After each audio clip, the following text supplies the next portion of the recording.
Afternoon বন্ধুরা, শুভ দুপুর। আশা করি তোমরা সবাই খুব ভালো আছো আর আমিও খুব ভালো আছি। দেখো, প্রতিদিনের মতন চলে আসলাম রান্নায়। আজ কি রান্না করছি চলো সেগুলো তোমাদের সাথে শেয়ার করে দেবো। এখানে কড়াইতে সর্ষের তেল বসিয়েছি আর একদিকে ভাতও বসিয়ে দিয়েছি। ভাত হয়ে এসছে, একটু বাকি আছে। আর এখানে বানিয়েছি আজকে শুক্তো। দেখো, এর মধ্যে দিয়েছি পেঁপে, কাঁচকলা, উচ্ছে আর সজনে ডাঁটা, বেগুন আর আলু দিয়ে সব দিয়ে আজকে বানিয়েছি। দেখো শুক্তো।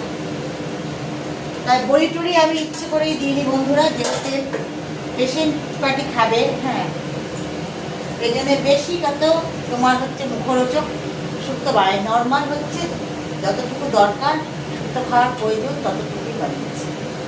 আর আজকে করব বাটা মাছ। দেখো, বড় বড় বাটা, কিন্তু বাটার সাইজগুলো দেখো বন্ধুরা, বড় বড় বাটা।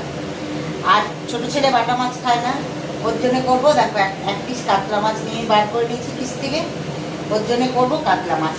আর আমাদের সব বাটা মাছ। তা বাটা মাছটা আজকে করবো তোমার পেঁয়াজ আর টমেটো, ধনে পাতা দিয়ে, আর একটু জিরে বাটা আর একটু লঙ্কা বাটা দিয়ে। তাহলে চলো দেখতে থাকো। তা আমি এখানে মাছটার মধ্যে মাখিয়ে নিচ্ছি হলুদ আর লবণ।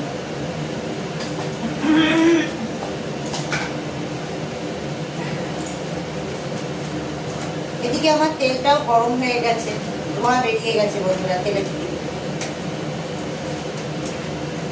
তা মাছের মধ্যে আমার নুন হলুদ মাখানো হয়ে গেছে। এবার মাছটা আমি বেশ একটু লাল লাল করে ভেজে নেব।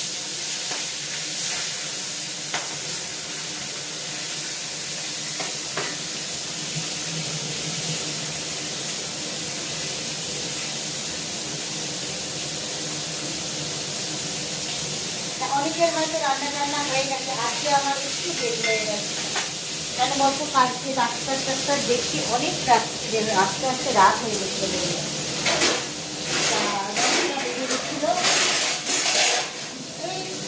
তার জন্য কি বলতো, আজকে সকালবেলায় এসে তারপর আবার রান্না। কালকে আর তোমাদের দেখাইনি রুটি তরকারি করা, আবার রুটি তরকারি এসে করলাম। তা অনেকটা সময় লেগে গেছে। আর সকালবেলায় উঠতেও আজকে দেরি হয়ে গেছে, তার জন্যে তোমার আজকে রান্নাটা আমার একটু দেরি হয়ে গেছে। তা হয়ে যাবে, বেশি কিছু না। আর একটু ছানপুরি পাতা, একটু রসুন দিয়ে বাটবো, কালো জিরে দিয়ে।